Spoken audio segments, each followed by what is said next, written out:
"We spent it on ourselves," my adoptive father said with a shrug that conveyed absolutely no sense of guilt or remorse, no acknowledgement that what he was describing represented a fundamental betrayal of trust.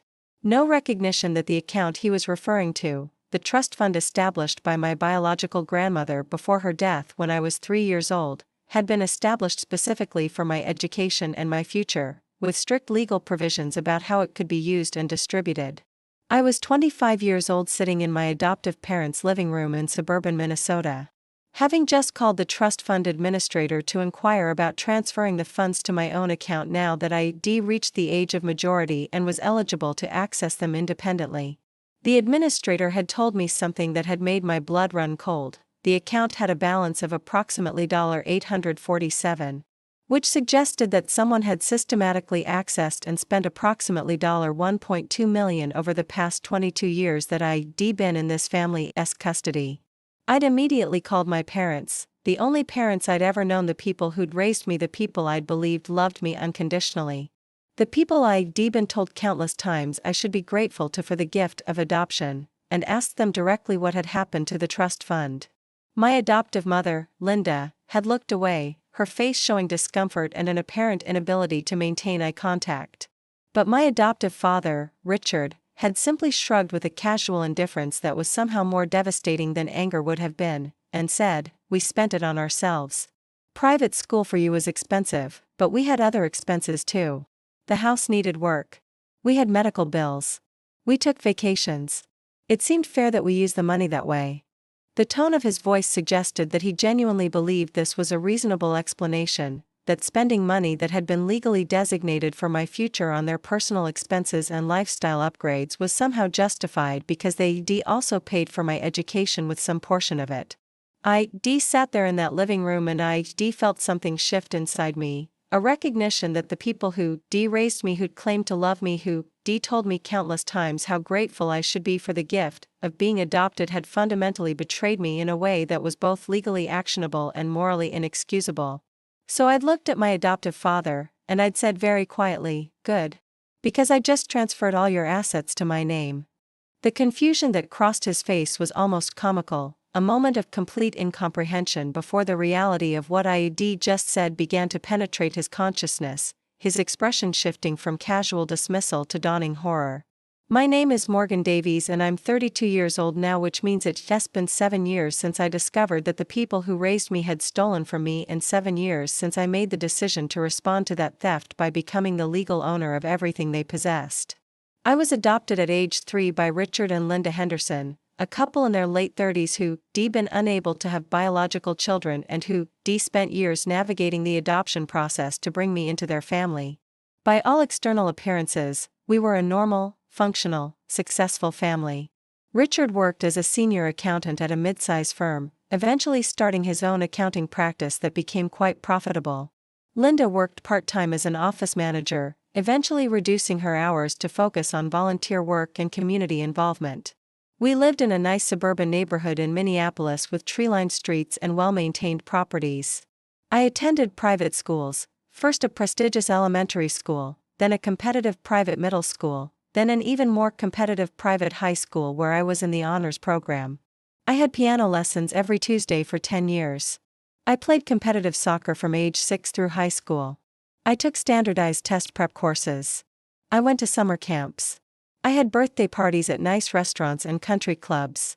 I had all the markers of an upper-middle-class childhood, all the visible indicators of privilege and financial security. I was well-dressed. I had a nice car when I turned 16. I took family vacations to places like Florida and Colorado.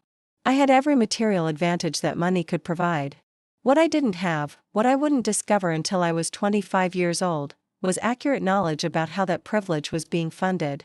What I discovered much later, after years of investigation and forensic accounting, was that approximately 70% of my childhood expenses and the family's lifestyle expenses were being funded by a trust fund that had been established specifically for me, not from my adoptive parents. The trust fund had been established by my biological grandmother, Patricia Whitmore, before her death when I was 3 years old. Patricia had been a woman of significant means. Her husband, my biological grandfather, had been a successful real estate developer in the Minneapolis area, and they'd accumulated substantial wealth over decades. When Patricia realized she was dying of cancer, she'd made arrangements to establish a trust fund specifically to provide for my education and my future, with the clear legal stipulation that it could only be used for my benefit, with distributions supervised by an independent trustee who was not my adoptive parents and who was legally obligated to ensure that funds were used appropriately. Patricia had established the trust fund with approximately $1.3 million. In her will, she'd specified that the money was to be used for my education, my healthcare, my living expenses during school, and my transition to adulthood. She'd been very specific about her intent. This money was for me, not for my adoptive parents, not for the family in general, but specifically for my future. The trustee who'd been appointed to oversee the trust was an older attorney named Douglas Chin, who'd been a close friend of my biological grandparents. Douglas was supposed to ensure that all distributions from the trust were appropriate and authorized. Douglas was supposed to be my advocate and my protector, ensuring that the money my grandmother had left for me was used appropriately. Except the trustee, Douglas Chen, had apparently been either complicit in the unauthorized withdrawals or negligent in his oversight of the account. When I investigated after learning the funds were gone, I discovered that Douglas Chen had retired 5 years earlier and had transferred his responsibilities to another attorney who'd been handling the account with minimal oversight. The new trustee had apparently rubber-stamped requests for distributions without carefully reviewing whether the expenses were actually related to my benefit or whether they were disguised personal expenses of my adoptive parents. What I discovered through forensic accounting was that my adoptive parents had been withdrawing funds from the trust account since I was 5 years old, using various justifications that were sometimes legitimate and sometimes completely fabricated. My private school tuition, legitimate, to a point. My extracurricular activities, legitimate, but inflated. Medical expenses related to my care, mostly legitimate. Home renovations, completely illegitimate. My mother's business venture that had failed, completely illegitimate. My father's investment losses, completely illegitimate. Family vacations, partially legitimate. Some portion could arguably be related to my care, but most of the expense was clearly for the parents' benefit. Vehicle purchases, partially legitimate. One vehicle for my use, but multiple purchases for the parents' personal use, and various other expenses that had nothing to do with my benefit. Every withdrawal had been authorized under the premise that these were expenses related to my care and upbringing, which technically fell within the vague provisions of how some trust funds could be used. But the sheer scale of the withdrawals was staggering. Over 22 years, approximately $1.2 million had been removed from a trust fund that had originally contained approximately $1.3 million. My adoptive parents had essentially liquidated my entire inheritance, spending it on their lifestyle, their investments, their failures, and their desires. When I confronted them at age 25, my response wasn't anger initially. It was something colder than anger, something more strategic and more deliberate. I was devastated, absolutely. I felt betrayed in a way that was almost incomprehensible. But I didn't respond emotionally. Instead, I responded intellectually and strategically. I spent the next 6 months quietly consulting with lawyers who specialized in trust fund litigation, forensic accountants who could trace financial transactions, and financial advisors who could help me understand the scope of what had been stolen from me. I documented everything meticulously. I traced every single withdrawal. I identified every expense that had been falsely categorized as something related to my care when it actually represented my parents' personal lifestyle expenses. I created spreadsheets showing the timeline of withdrawals, the stated purpose of each withdrawal, and the actual use of the funds based on my investigation. I gathered documentation of luxury purchases, property improvements, and vacation expenses that had nothing to do with my well-being. And then, after 6 months of preparation, I made a decision that would fundamentally alter the trajectory of our family relationship. I was going to use the legal system to not just recover what was stolen from me, but to take everything my adoptive parents possessed. My adoptive parents had significant assets by that point in their lives. My father's accounting practice was worth approximately $2 million based on client relationships, revenue streams, and goodwill. My parents' home was worth approximately $1.8 million based on recent market comparisons. They had investment portfolios valued at approximately $1.2 million. I filed a lawsuit against my adoptive parents for breach of fiduciary duty, theft, conversion, and fraud. My adoptive parents hired lawyers to defend themselves, expensive lawyers from a prestigious firm. But their defense was weak because the facts were not in their favor. They admitted that they'd used the trust fund for their own expenses.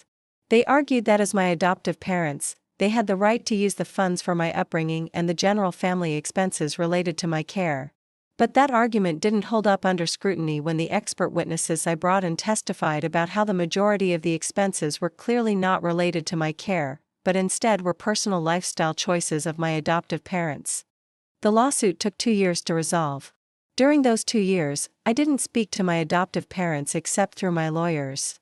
During those 2 years, my adoptive mother tried reaching out multiple times, writing letters that suggested we could resolve this privately, suggesting that family was more important than money, suggesting that I was being vindictive and cruel and that I should remember everything they'd done for me. My adoptive father was defiant throughout the process, suggesting through his lawyers that I was ungrateful, that he'd raised me, that I owed him something, that using the legal system against him was an act of betrayal and ingratitude. But I was resolute. I was determined to see the lawsuit through to completion.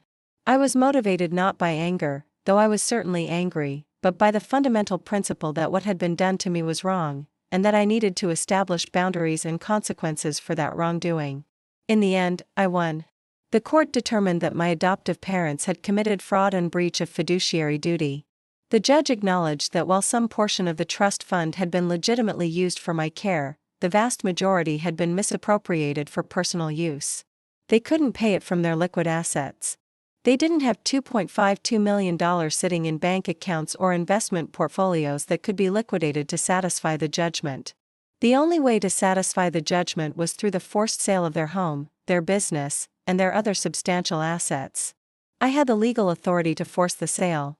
I had the court judgment backing me. I made the decision to exercise that authority fully. Their home sold for $1.6 million, below market value because of the forced sale circumstances and the time pressure involved. The accounting practice was purchased by a competitor for approximately $1.8 million, again, below what it might have sold for under normal circumstances because my father's reputation in the community had been damaged by the lawsuit becoming public knowledge. The investment accounts were liquidated. The retirement accounts were tapped. The vehicles were sold. The artwork and collectibles were sold at auction. Everything was converted to cash to satisfy my judgment. By the time the process was complete, my adoptive parents had been forced to liquidate virtually all of their assets. They ended up with approximately $300,000 after all legal expenses were satisfied and the judgment was paid. They had to declare bankruptcy.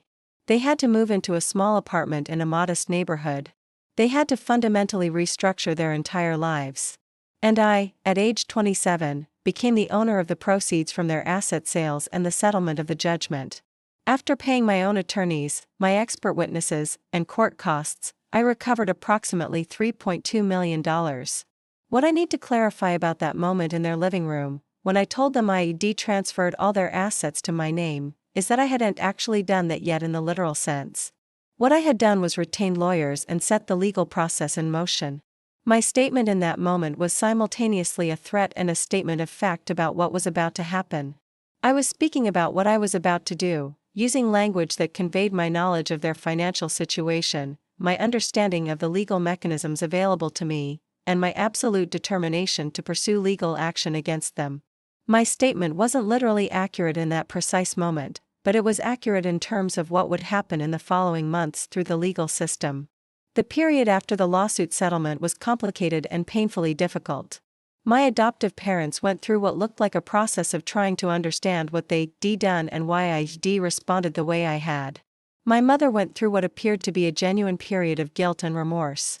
She wrote me multiple letters expressing regret and asking for forgiveness. She suggested that they'd made a terrible mistake, that they'd rationalized the withdrawals to themselves in ways that allowed them to believe they were justified, that they had loved me even as they were stealing from me. My adoptive father maintained his position that they'd done nothing fundamentally wrong, that raising me, providing me with education and opportunity, was sufficient compensation for any funds they'd used from the trust. He suggested that I was being vindictive and that I should be grateful for everything they provided rather than pursuing legal action against them. I didn't respond to their letters. I didn't engage in the process of reconciliation. I was too angry, too betrayed, too hurt by the realization that the people who'd raised me, who'd claimed to love me, who'd told me countless times how grateful I should be for the gift of adoption, had stolen from me without hesitation and without remorse. What I did do was use the money I'd recovered to build my own independent life.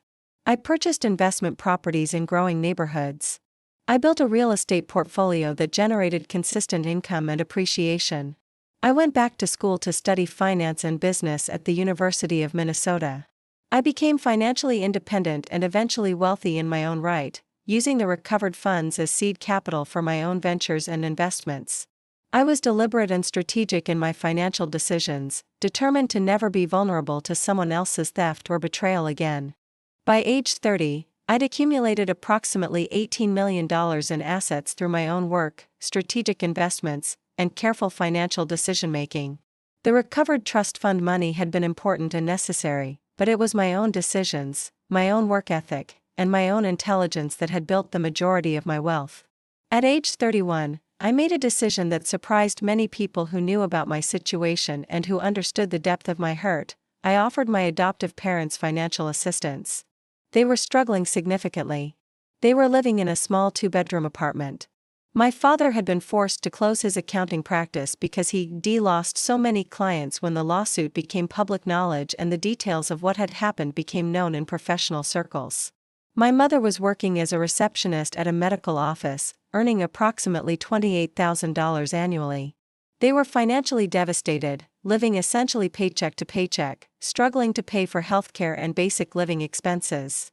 I offered them a one-time payment of $300,000, enough to purchase a modest home outright without a mortgage, enough to provide some financial stability and security for their remaining years, enough to give them the opportunity to retire and stop working. I made it explicitly clear that this was not out of forgiveness or reconciliation. It was not an acknowledgment that what they'd done had been acceptable or understandable. It was out of recognition that they were still the people who'd raised me, still the only parents I'd ever known, and I didn't want them to be destitute, even though they'd betrayed me in a profound way. My adoptive mother accepted. She called me and thanked me through tears, and she tried to apologize for what they'd done. She acknowledged that she and my father had rationalized something that was fundamentally wrong, that they'd told themselves stories that allowed them to believe their actions were justified, that they had been selfish and had failed me. My adoptive father was more resistant to accepting the money. He wanted to accept it because they needed it desperately, but he didn't want to have to acknowledge that my offer was an act of mercy and generosity rather than something he deserved or was entitled to. Eventually he accepted as well. They purchased a modest 3-bedroom house in a working-class neighborhood using the $300,000. They settled into a much simpler lifestyle than what they'd been accustomed to before the lawsuit. My father retired. My mother continued working part-time because she wanted to. But we never reconciled in any meaningful way. They tried, especially my mother, but I couldn't get past the fundamental betrayal. I couldn't get past the realization that the people who'd raised me, who'd claimed to love me, who'd told me countless times how grateful I should be for being adopted, had stolen from me without hesitation and had shown no genuine remorse until they faced legal consequences. What I learned from this entire experience is something profound about justice and revenge and mercy and the complicated emotions that come when someone you love betrays you fundamentally. I could have pursued the lawsuit with a vindictive spirit, with the intention to destroy my adoptive parents completely, to leave them with nothing, to make them suffer in the way that I had suffered. I could have been cruel about it. I could have refused their requests for help afterward and allowed them to remain destitute and homeless. But I didn't do that. Instead, I pursued the lawsuit out of a deep need for justice and a need to recover what was stolen from me. And then after that justice had been achieved, I was able to choose mercy, not because I'd forgiven them, but because I recognized that continued punishment wasn't going to heal the wound or change what had happened, and because I recognized that they were still my parents even though they'd failed me. My adoptive parents are still alive. We have a distant but cordial relationship now. We exchange holiday cards every year. We occasionally text about mundane topics. My mother has asked to see me in person, but I've declined those requests. I'm not ready for that kind of face-to-face interaction. But there's a possibility that might happen in the future, once enough time has passed and the wound has healed sufficiently. What I've come to understand is that some betrayals are too fundamental to recover from completely. Some violations of trust create damage that can be acknowledged and managed and partially healed, but that can never be entirely repaired or forgotten. What I've also come to understand is that financial justice, recovering what was stolen from me, was important, but it was never going to be enough to fix what had been broken in our family relationships. The trust fund that was supposed to provide for my future was stolen by the people who were supposed to protect me and who were supposed to honor the wishes of my biological grandmother. I recovered it through the legal system. I turned it into the foundation for my own wealth and my own independence. And I moved forward with my life using the experience as motivation to build something real, something lasting, something that couldn't be taken away from me by people who claimed to love me but who were willing to betray me for their own financial benefit. That's the real inheritance I got from my adoptive parents, not the trust fund they stole, but the lesson that the only person you can truly depend on is yourself, and that financial independence is ultimately more important than family connections that are built on deception and theft.